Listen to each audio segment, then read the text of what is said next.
Bonjour à tous. On est on est 19 en ce moment en ligne. Je suis Olivier Regbert. J'anime les web conférences du vendredi soir de la communauté Innovation publique du CNFPT.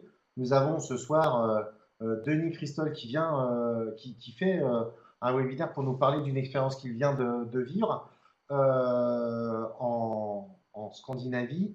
Je vous propose de bien noter vos questions directement dans le volet conversation qui se trouve en bas à droite de l'écran Adobe. Au fur et à mesure qu'elles vous viennent, moi je les note et je les poserai ensuite à Denis lorsqu'il aura fini de nous parler de son expérience. L'idée c'est qu'on commence maintenant, que Denis nous parle 25 minutes ou de cet ordre-là, et qu'ensuite on puisse échanger jusqu'à 17h45. Voilà, Denis, je te donne la parole à toi. Euh, Merci beaucoup. Est-ce que cette émission sera enregistrée? Enfin, ce programme sera enregistré? Elle est enregistrée. Très bien. Bonjour à toutes et à tous. C'est un plaisir d'être avec vous, puis aussi nombreux en plus, un vendredi soir, hein. C'est quand même qu'on a des gens super intéressés, motivés. Donc, je vais essayer de partager avec vous une expédition, un voyage apprenant réalisé à la Timi Akatemia. C'est à peu près le seul mot de finlandais que j'ai pu apprendre, hein, ainsi que hoi, qui veut dire bonjour. L'idée, c'est une expédition apprenante qui a été organisée par Sol France et Team Factory. Sol France, c'est la Society of Organizational Learning, qui est une association loi 1901 qui s'intéresse à la promotion des organisations apprenantes dans le monde. Sol France étant la branche française. Sol International a été fondé par Peter Senge, l'auteur de la cinquième discipline. Pardon. Donc ce voyage apprenant organisé par Sol fait partie des outils de développement de l'innovation par la réalisation d'expéditions vers des lieux signifiants qui ont des choses à nous apprendre. Donc la Finlande est connue pour être un pays particulièrement innovant dans tous les domaines, mais il y a un des domaines principaux dans lequel la Finlande se distingue, c'est l'éducation. L'éducation et la pédagogie. Vous n'êtes pas sans savoir que la Finlande réfléchit actuellement à des modalités très différentes de ce qu'on peut trouver dans le reste du monde, comme par exemple l'abandon de l'organisation des programmes par discipline.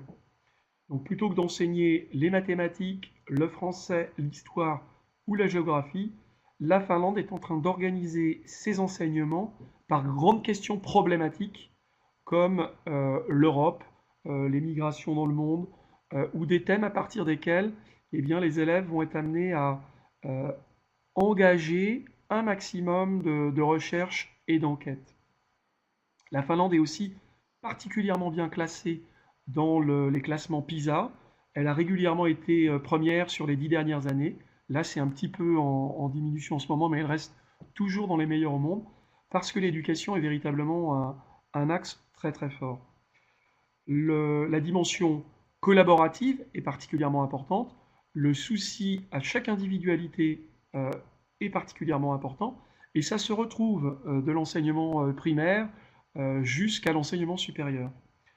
Dans le voyage apprenant que j'ai réalisé, qui a duré 3 jours, eh bien, l'objectif était de visiter deux écoles, qui sont des écoles d'entrepreneuriat centrées sur l'innovation, la créativité et la génération d'affaires, mais également de rencontrer quelques éléments de start-up innovantes. Voilà un petit peu le contexte. Donc la photo que vous voyez, c'est des bâtiments industriels, hein. La Finlande est un pays qui comporte 5 500 000 habitants et près de 3 000 lacs, et qui a beaucoup axé son développement sur l'industrie, mais également sur les services. Pratiquement tous les Finlandais parlent anglais, hein. Je dis pratiquement tous, puisque même en me perdant Dans les rues, je pouvais croiser n'importe quelle personne, il me répondait en anglais. Donc la Timmy Academia, c'est l'académie de l'équipe, hein, Timmy c'est équipe. C'est une pédagogie de l'entrepreneuriat.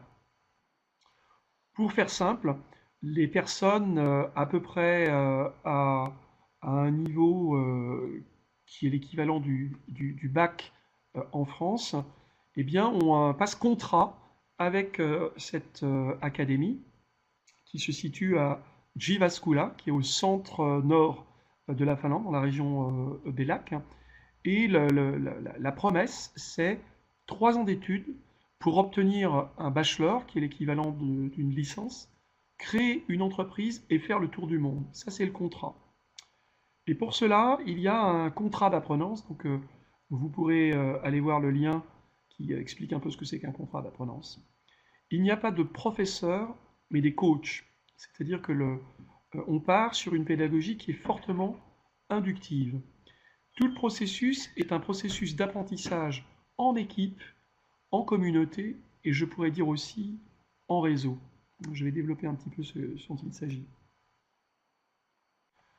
Pédagogie de l'autonomie et du travail en équipe qui est très fortement poussée. La semaine comporte 40 heures hein, pour un étudiant qui arrive. Il y a 8 heures qui sont consacrées à du coaching. Donc ce coaching est assuré par des cadres d'entreprise qui sont devenus des professeurs. Et c'est vraiment des professionnels d'entreprise qui se sont mis à des missions pédagogiques. Le coaching est organisé en 2 séquences de 4 heures et ce n'est pas des cours, ce sont des aides pour aider les nouveaux impétrants à débuter leur apprentissage de l'entrepreneuriat.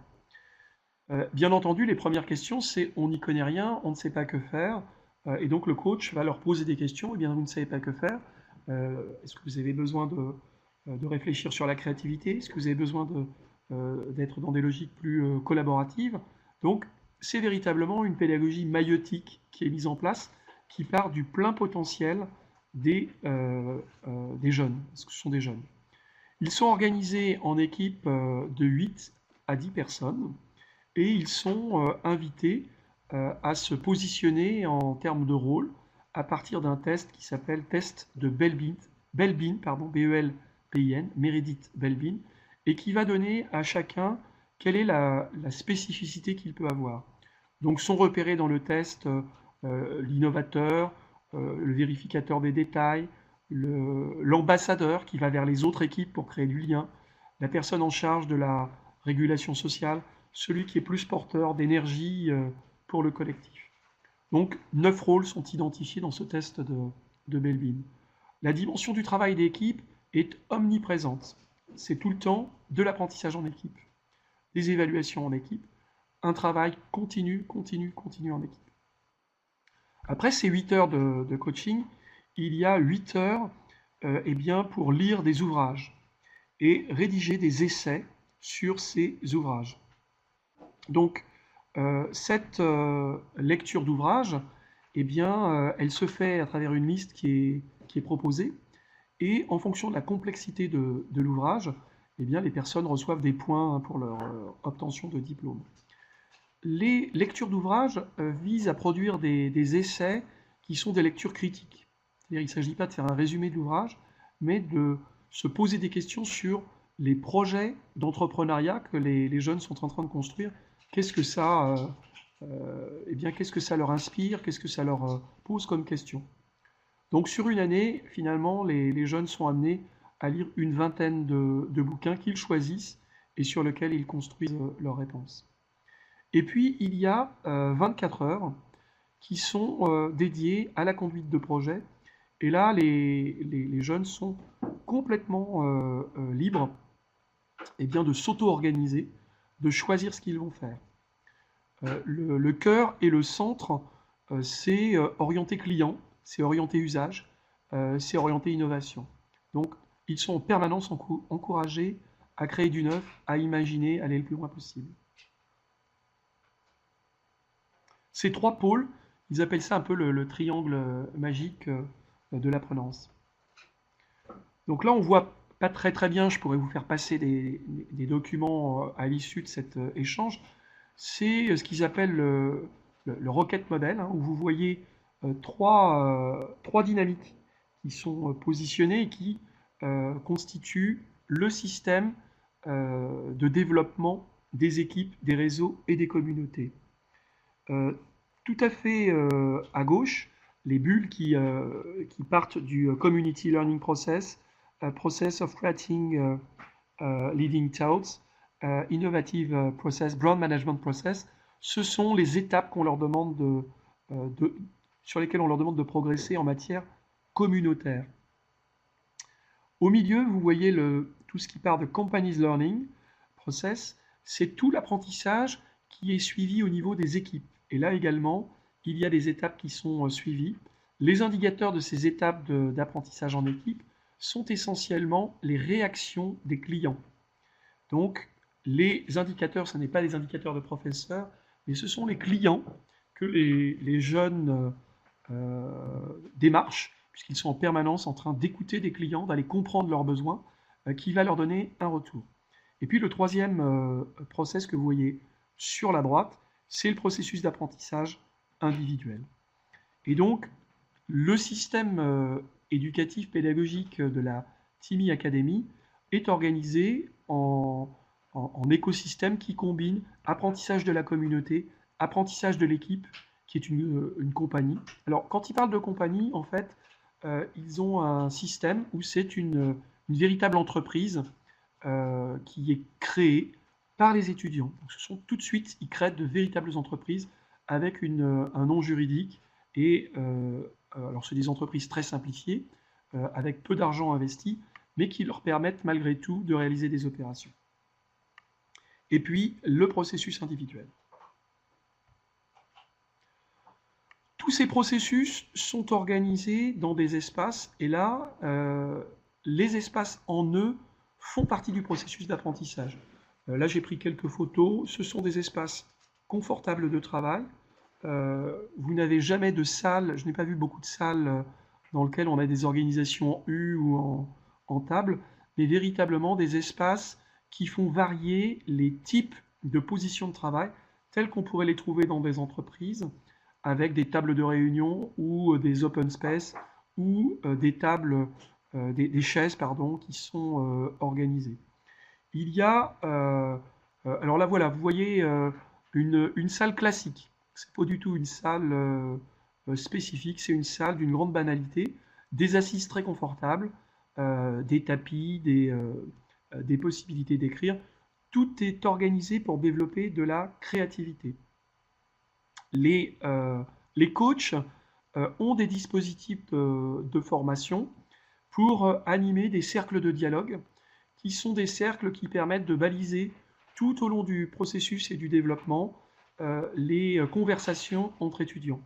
Ce sont les conversations entre étudiants qui sont au cœur de l'apprentissage. Donc c'est des conversations qui sont structurées, que les étudiants apprennent progressivement à organiser grâce à la maïeutique des coachs. Et donc les équipes d'étudiants sont en général 7, 8 personnes, 10 personnes dans ces configurations de salle avec un coach.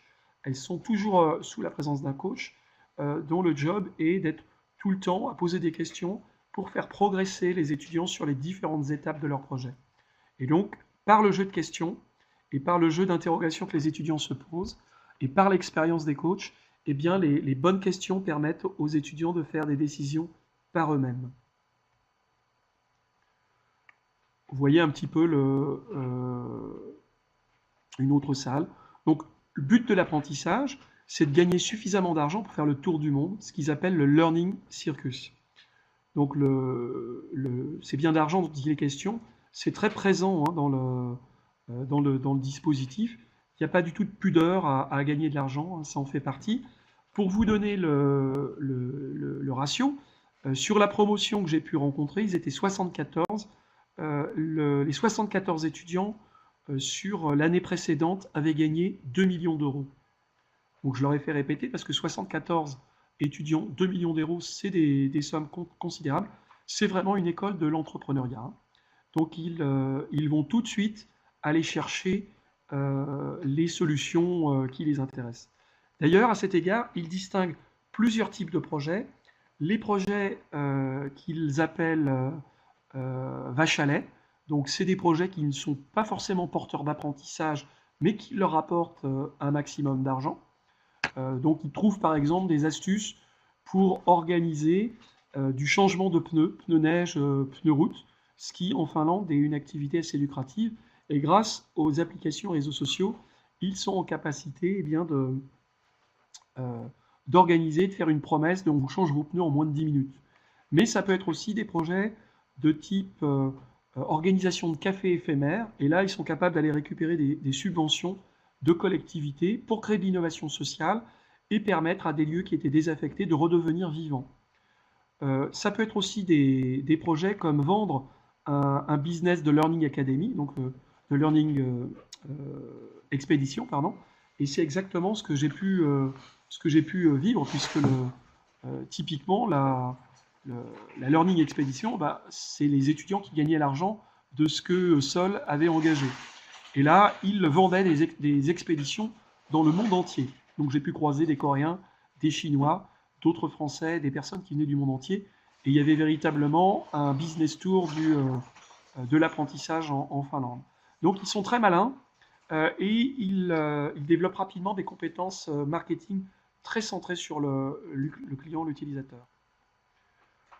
Voilà, donc là vous avez une séquence de travail. Donc c'est très informel et puis en même temps le coach guide complètement les groupes. C'est de l'apprentissage sur des projets réels, mais je dirais que c'est plus que de l'apprentissage parce que c'est du business qui se met en place et c'est des projets qui sont tout le temps dans l'innovation.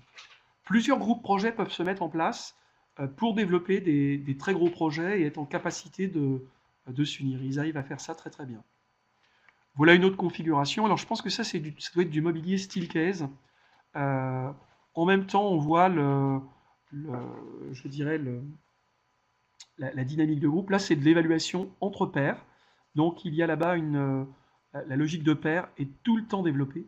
C'est vraiment quelque chose qui est en permanence promu et qui est encadré pour que ces retours d'expérience soient apprenants pour tous.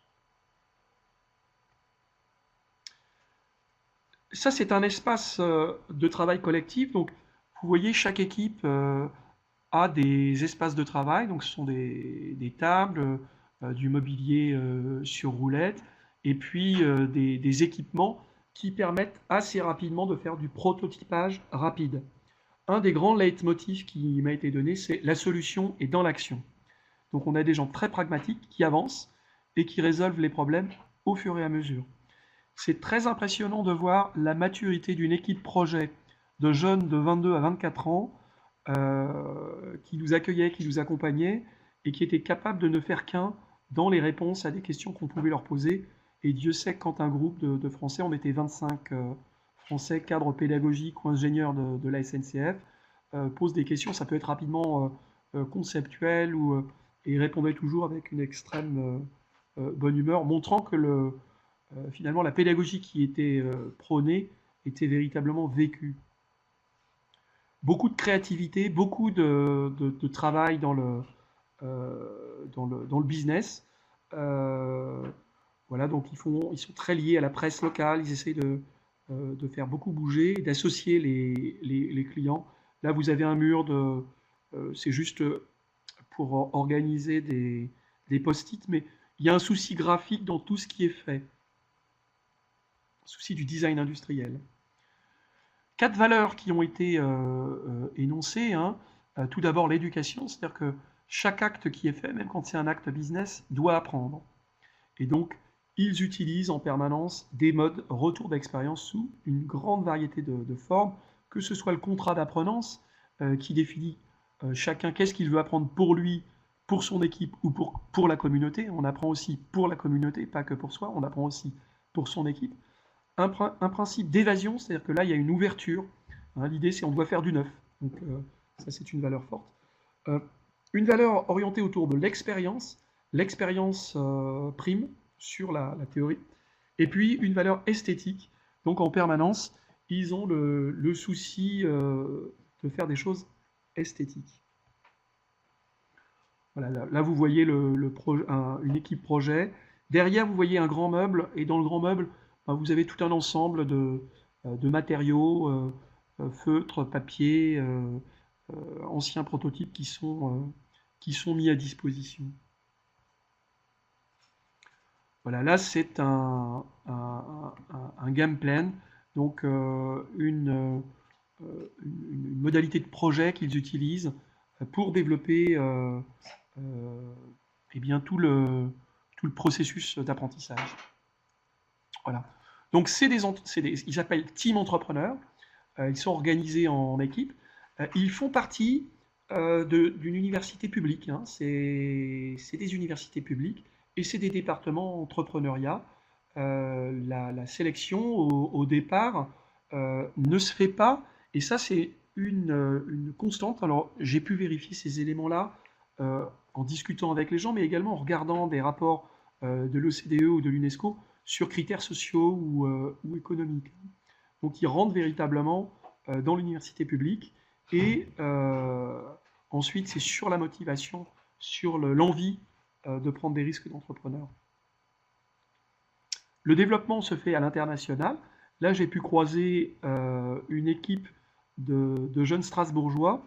Donc la Timmy Academy a essaimé depuis plus de 25 ans maintenant dans 10 pays dans le monde. Donc c'est un peu le modèle éducatif finlandais. Et en France, l'école de management de Strasbourg a une équipe, un bachelor qui développe cela. Et donc l'équipe était venue, le Strasbourgeois qu'on a croisé, est venu voir comment ça se passait, quels étaient les fondements de cette action-là. Mais il y a également beaucoup de villes en Angleterre qui se sont saisies du processus pour revitaliser des sites industriels et pour créer de l'énergie et de l'envie d'innover et de créer. Et c'est vrai que j'ai pu regarder par la suite où étaient implantées ces nouvelles académies. C'est des lieux industriels qui souvent les ont accueillis. Je trouve ça assez étonnant. Et il y a un esprit de production dans le sens positif du terme, c'est-à-dire de créer de la valeur pour la communauté dans laquelle on se situe. Voilà, be the change you wish to see in Team Academy. Il y a l'idée on se développe en même temps que l'équipe se développe, que la communauté se développe.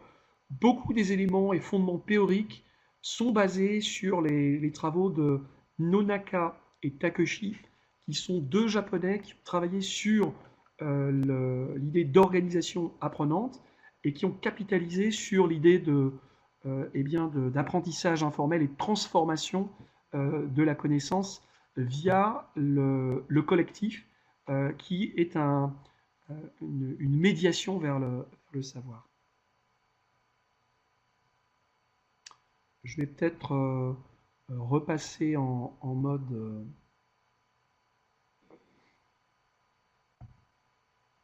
alors, je vais quitter le... Hein. Je vais arrêter le partage. Et peut-être qu'on peut...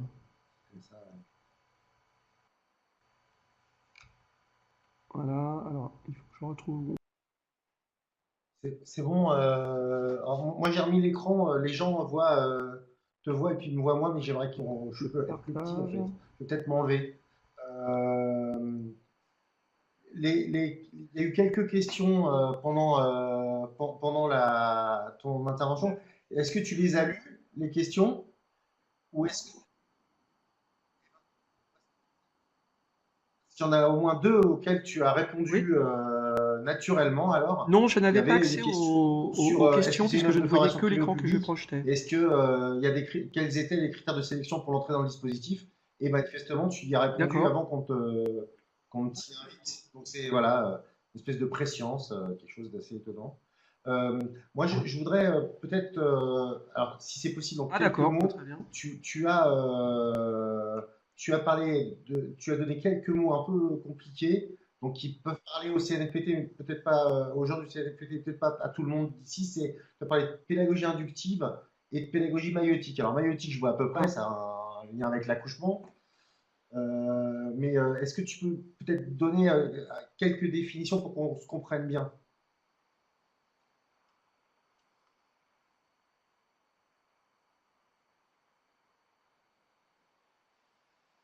Oui, alors l'approche inductive, en fait, c'est que les étudiants sont jetés dans le bain tout de suite.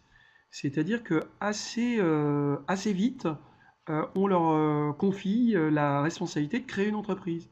Et comme ils ne savent pas forcément faire, eh bien, ils sont obligés de poser des questions, de se poser des questions, d'aller faire des recherches par eux-mêmes. Donc, ils utilisent beaucoup les ressources d'Internet pour aller trouver des solutions et ils vont aller chercher en ligne ce qu'ils peuvent trouver sur les modèles de société. Ils vont interroger les anciens étudiants, bien sûr, et puis ils vont comme ça, de problème en problème qu'ils rencontrent, faire leur plan de travail.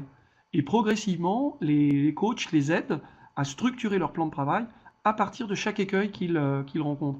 Donc c'est ce que j'appelle là la pédagogie inductive. Et la maïotique, eh bien, c'est le, le, la question systématique qui est mis en avant. Par exemple, on voit beaucoup de cadres pédagogiques que j'ai rencontrés, qui sont des coachs, sont d'anciens cadres de Nokia, qui a été une entreprise très innovante. Hein, elle est peut-être un peu moins maintenant, on a plutôt des Samsung ou d'autres marques que des Nokia comme téléphone, mais ils ont été très très innovants et ils ont transmis dans cette école beaucoup de, je dirais, de savoir-faire, d'organisation apprenante. Par exemple, ils utilisent en retour d'expérience une méthode qu'ils appellent Motorola ou post-Motorola, qui est une méthode où à chaque fois qu'on a fait quelque chose, on se demande ce qui a bien marché, ce qui a moins bien marché, ce qu'on peut faire, ce qu'on a appris de cette situation et qu'est-ce qu'on peut faire de mieux la prochaine fois. Donc c'est un canevas de questions très très simple, mais lorsqu'il est organisé de façon systématique, eh bien on a des itérations, une récursivité qui fait que le cycle essai-erreur s'accélère et que finalement on diminue l'impact d'une erreur. Donc c'est une modalité qui est comme ça organisée. Euh, Ce que j'ai oublié de dire aussi, c'est que l'école organise des événements tous les trimestres pour faire vivre la communauté. Donc il y a des grands événements et ces événements sont confiés à l'organisation des étudiants. Donc il y a par exemple un événement qui s'appelle Back into the Forest où on accueille les nouveaux. Et donc il y a un tuilage entre l'ancien et les nouveaux et donc il y a beaucoup de convivialité. Il y a un autre événement qui s'appelle Hello Cap Canaveral, hein, qui est un événement de tour de piste des projets. Et donc, chaque équipe met en évidence ses projets face aux autres et du tuilage, de la transversalité entre les projets peut s'opérer. Donc, comme ça, il y a des événements réguliers qui sont mis en évidence et qui permettent à chacun de vivre une dimension communautaire, de vivre un tout. Hein, et puis, récemment, ils ont également organisé des séquences de formation, donc ça c'est assez nouveau, parce qu'ils s'aperçoivent que certaines équipes expriment les mêmes besoins au même moment, et donc ils organisent quelques cercles de coaching où ils mélangent des personnes de différentes équipes pour faire des points théoriques, mais c'est encore assez rare et c'est Alors, il y a expérimental des questions dans leur sur modèle. Hein. Tout est basé sur quels sont la logique de dialogue le accompagné taux d'abandon. d'apprentissage. Est-ce qu'il y a des jeunes qui arrêtent en cours? Et après le tour du monde, qu'est-ce qu'ils deviennent? Est-ce qu'ils montent des boîtes? Donc il y a une question autour donc, des jeunes et de la réussite des choses. Puis il y a une autre question autour des coachs. Qui sont-ils? Quels sont leurs réseaux? Etc., etc. Comment ils arrivent là? Donc deux questions. Un, les jeunes. Combien abandonnent? Combien font? Qu'est-ce qu'ils font après? Et deux, les coachs, c'est qui?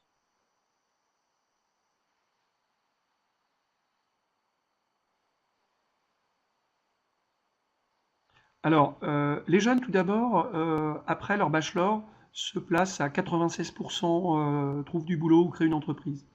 Donc c'est vraiment considérable, hein, c'est les statistiques qu'ils affichent tout tout à fait énorme.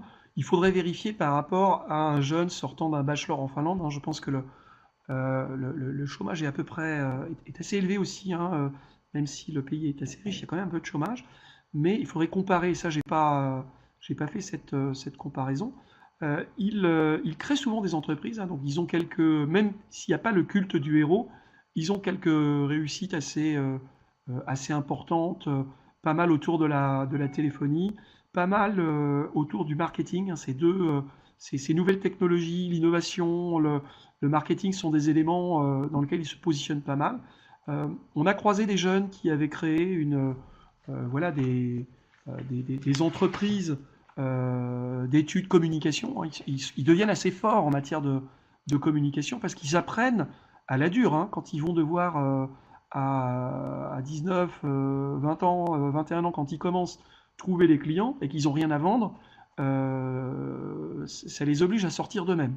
Donc, ils développent des vraies compétences socio-relationnelles et pas mal de compétences en vente d'eux-mêmes, d'un collectif, et c'est des profils qui sont très appréciés. Je pense que le fait aussi que l'école existe depuis longtemps et que les profils soient de qualité aide à un écosystème favorable autour d'eux et doit leur permettre plus facilement de trouver des emplois. Alors, le tour du monde, c'est un tour du monde qu'ils organisent en fonction de l'argent qu'ils gagnent. Donc là, pour cette promotion, ils visaient un tour d'Europe, hein. Donc ils n'allaient pas dans d'autres continents, mais ils visaient un tour d'Europe. Et certaines équipes commençaient à aller faire du repérage, puisque ce tour d'Europe, c'est comme tout ce qu'ils font, ça doit être apprenant, hein. Donc des équipes allaient observer des lieux intéressants, des entreprises innovantes. Là, il y avait une équipe qui était partie en Allemagne pour voir des écosystèmes innovants en Allemagne. Donc ça fait aussi partie d'une motivation assez forte, hein. Les jeunes aiment beaucoup cette dimension-là, cette ouverture vers l'international, ce qui est très aisé pour eux, parce qu'ils parlent tous anglais, donc Les c'est un vrai abandons, atout pour eux de pouvoir se ouais. déplacer en Europe. Alors, est-ce qu'il y a des problèmes avec des jeunes? Oui, ça prend plusieurs mois. Alors, les abandons. Alors, il y a une spécificité, c'est que c'est un apprentissage qui se fait en équipe. Et donc, systématiquement, il faut qu'il compose avec des groupes. Au démarrage, ils ne se constituent pas en groupe comme ils l'entendent. La promotion, donc là ils étaient 74, eh bien ils passent des tests, donc le fameux test de Belbin, et en fonction des appétences de rôle, ils sont répartis dans différentes équipes. Donc on ne va pas mettre des équipes que d'innovateurs, ou que de managers, ou que de créatifs, ou que de relationnels ensemble, on va les mélanger, et donc ils doivent apprendre à travailler cette dimension d'altérité. Donc, il peut y avoir des écarts entre le mode de fonctionnement des uns et des autres, et notamment des logiques de passagers clandestins, c'est-à-dire que dans tout travail en groupe, vous pouvez avoir des gens qui sont des super contributeurs, et puis d'autres pas. Alors, ils ont des négociations, puisque le collectif est très fort, hein. Il faut bien voir que la Finlande a une culture collective dès les classes en amont. C'est-à-dire que c'est pas simplement là qu'ils apprennent le collectif, hein, c'est déjà en amont. Donc les abandons sont assez rares. Par contre, ça peut être douloureux parce que le coach est là pour accompagner lorsque l'équipe n'arrive pas elle-même à s'autoréguler. Donc il y a quelques abandons, mais assez peu. La sélection au départ vise à repérer des gens qui travaillent en équipe et qui aient le goût de s'engager assez fortement, hein, puisque le rythme peut être assez intensif, puisque même si je vous ai montré des photos d'espace assez sympathiques, ils ont un sauna qui est juste à côté, hein. Bon, pour la petite information, il y a 5 500 000 Finlandais, il y a 3 millions de saunas répertoriés en Finlande, ça fait vraiment partie de la culture. Donc beaucoup de choses se passent dans un sauna, et il y a un grand soin qui est apporté à la haute qualité relationnelle, hein. C'est-à-dire que dès qu'il y a un petit truc qui ne va pas, Il y a il une y a de question qui est l'investissement importante de et sur temps laquelle on va pour que ça se finir passe bien. Donc autour c'est des vraies compétences qu'est-ce qu'ils qu'on peut développent. en faire nous sur notre territoire et dans notre vie et dans nos collectivités. Il y a la question des coachs qu'on a un peu perdu au passage. Ils sortent d'où? Ils sortent de Nokia, tu disais, et d'autres endroits où c'est quoi le mode de recrutement de ces gens-là?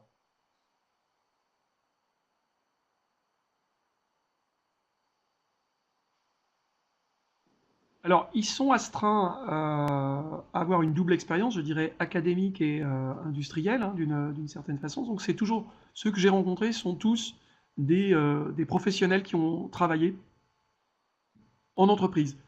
Et ensuite, ils suivent un cursus de coaching qui a été développé par le fondateur de l'école, hein, qui a débuté au tout début cette école il y a plus de 20 ans ou 25 ans. Hein, donc c'est quand même, ça commence à avoir un petit peu de retour. Et bah, ces coachs sont formés justement aux techniques de questionnement, d'accompagnement, de coaching d'équipe.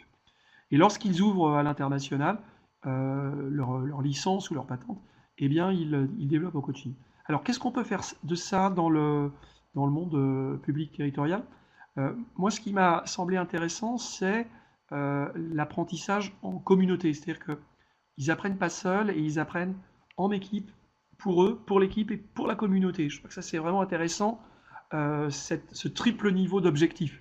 C'est pas l'individu qui apprend pour lui, pour faire son projet, mais les trois niveaux se maillent en continu. Donc ça, c'est vraiment intéressant, cet acquis-là de se dire l'apprentissage collaboratif permet de relever des défis plus importants. Donc, on ne gagne pas 2 millions d'euros à 74 si chacun travaille pour soi. Il n'y a pas d'ego, c'est-à-dire que les gens sont en capacité assez vite de repérer qui est plus doué pour quoi, et ça s'ajuste, et progressivement le système fait que l'ensemble des égos s'ajustent pour le bien commun. En l'occurrence, réussir à récupérer suffisamment d'argent pour faire un tour du monde intéressant et passionnant. Et donc là-dessus, c'est des grands objectifs. Donc je pense que les grands objectifs sont intéressants. C'est plus l'objectif est gros, plus il est motivant. Le travail collaboratif en équipe pour la communauté porte des valeurs qui sont vraiment d'ouverture. Donc pour soi, pour l'équipe, pour la communauté dans laquelle je vis, ils ont ce souci-là. Hein, il faut bien voir que Jyväskylä, c'est une petite ville du centre de la Finlande. Vous avez des gens qui viennent du monde entier. Du monde entier. C'est impressionnant de voir ça. Et donc, il y a ce souci d'entraide entre les industriels locaux, l'université, donc cette section d'entrepreneuriat, et puis tout l'écosystème qui est embarqué. Donc, ce souci de lien, de protection mutuelle prédomine par rapport aux questions de compétition. C'est-à-dire qu'ils sont tous très intéressés à développer de l'argent, puisque c'est une école de business, mais ils mettent la dimension collaborative et le bénéfice collectif au-dessus de tout ça. Donc ça, je trouve que c'est intéressant Ouais, en j'ai termes de l'impression que ça valeur. peut être Qu'est-ce sur qu'on un peut projet utiliser innovant, euh, sur un comme nouveau levier dispositif avec le dans une collaboratif? collectivité, sur quelque chose où on va essayer sans trop savoir où on va. C'est un mode de start-up interne, en fait. On peut faire quelque chose comme ça à partir de cette méthodologie.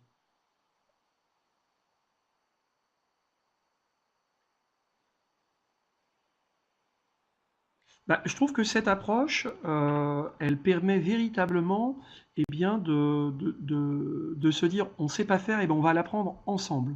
Et avec des coachs, donc ce qui est intéressant, c'est qu'il y a du cadrage. Hein. Le coach, il offre un contenant, il offre des bonnes questions parce qu'il a de l'expérience.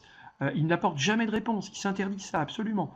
Même en cas de tension ou de conflit, il laisse les équipes. Par contre, il astreint tout le monde à se réunir et à dialoguer et à discuter. Et il pousse la discussion et il demande à chacun son avis. Toutes les personnes sont importantes dans l'équipe. Et le sentiment de participer d'un projet qui dépasse l'individu au service du collectif permet à des projets complètement dingues. Par exemple, un projet, moi, j'ai trouvé ça assez amusant. Je ne sais pas si ça va fonctionner. Donc, c'était un projet de récupération ils appelaient ça la Crushbox. Donc la Crushbox, c'est la récupération de vieux matériaux informatiques ou obsolètes, et il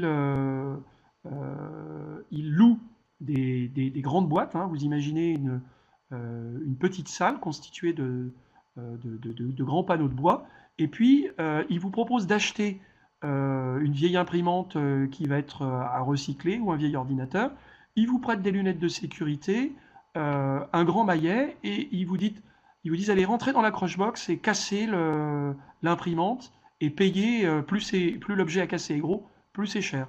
Donc on se dit qui est-ce que ça peut intéresser d'aller défouler ses nerfs sur une vieille imprimante avec un gros maillet? Et ben ils ont trouvé un marché et ils vendent des prestations de Crushbox dans des foires et ils font le tour de tous les marchés de Noël avec leur Crushbox et ils empochent euh, voilà, de l'argent. Et en s'aidant mutuellement, ils arrivent à faire des projets un peu dingues, un peu hors normes. Ils sont vraiment très innovants, ils n'ont pas de limite.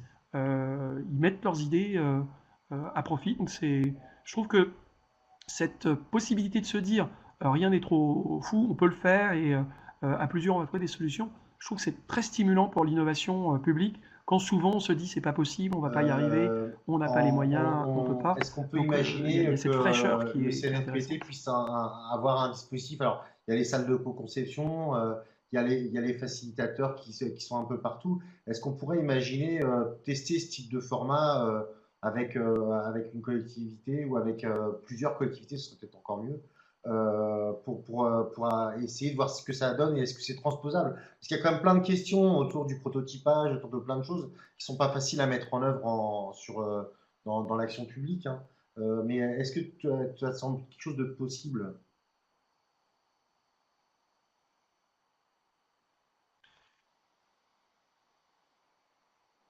Bah, eux, ce que je trouve intéressant, c'est qu'ils sont centrés utilisateurs, hein. Pour eux, c'est des clients, mais et dès la première année, ils vont sur le terrain. Ils vont visiter des clients, des utilisateurs potentiels, tout le temps, tout le temps, tout le temps, tout le temps.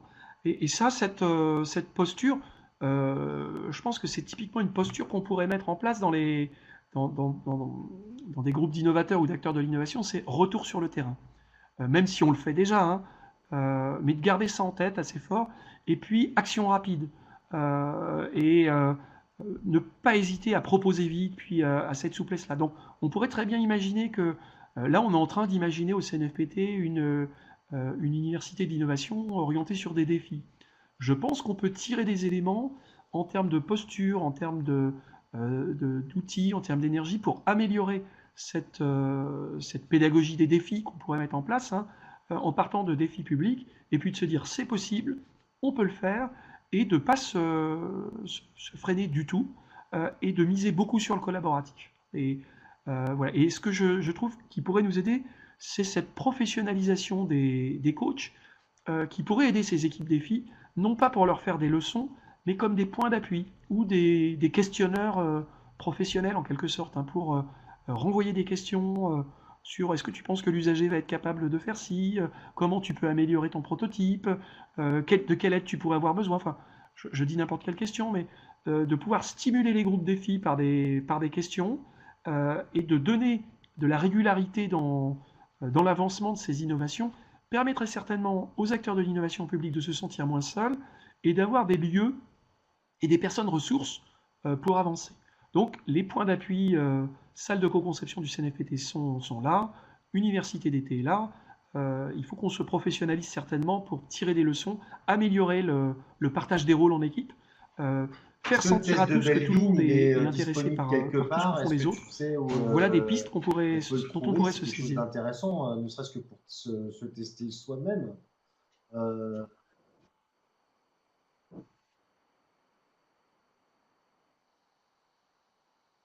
Alors, il se trouve que c'est très drôle, mais j'ai passé ce test dans mon DESS en ressources humaines il y a très très longtemps. Et à ce moment-là, je l'ai gardé, et il était en anglais, je l'ai traduit en français. Donc je l'ai toujours gardé sous le coude en me disant qu'un jour ça pouvait servir. Et là, je l'ai Ok. vu fonctionner pour de vrai, Dans les dernières avec questions, beaucoup d'intérêt. Donc il y a des questions je pourrais le sur diffuser à tout le monde. Oui. la valeur ajoutée effective pour le territoire là-bas. Donc, qu'est-ce que, enfin, l'irrigation de de l'action économique locale, comment ça se rencontre avec les acteurs locaux? Est-ce qu'il y a des visites apprenantes pour les jeunes ou est-ce que ils sont vraiment en développement de leur dispositif indépendamment de l'écosystème? C'est une dernière question et on a fini là pratiquement.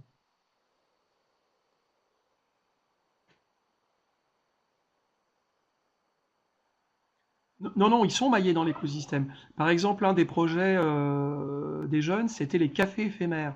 Donc, ils se sont intéressés à une zone et une population qui ne bénéficiait pas d'infrastructures de détente, donc un bout de lac qui était voilà, en déshérence, et ils ont euh, passé contrat avec la collectivité locale pour avoir une patente et donc, tous les étés, ils ont cet espace pendant 3 mois à animer et ils sont les seuls à avoir droit de vendre du boisson, du chocolat et en contrepartie, eh bien, bah, ils récupèrent cet argent et ils aménagent progressivement cet espace.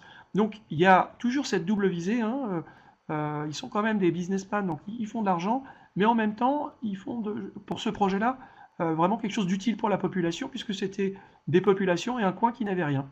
Donc là, ils ont été force de proposition, ils ont analysé les besoins qui pouvaient être utiles et ils ont développé ce projet. Voilà un exemple, moi j'ai trouvé intéressant pour des jeunes qui se mettent à faire des choses Très bien. utiles Bah, et il est bénéfiques à tous. Et en 17h45. contrepartie, Ce que je te ils ont reçu une propose, petite Denis, c'est que si tu as quelque subvention chose que tu as pour oublié de réaliser le dire projet. pour la postérité, c'est le moment ou jamais. Si, autrement, bah, on arrête là.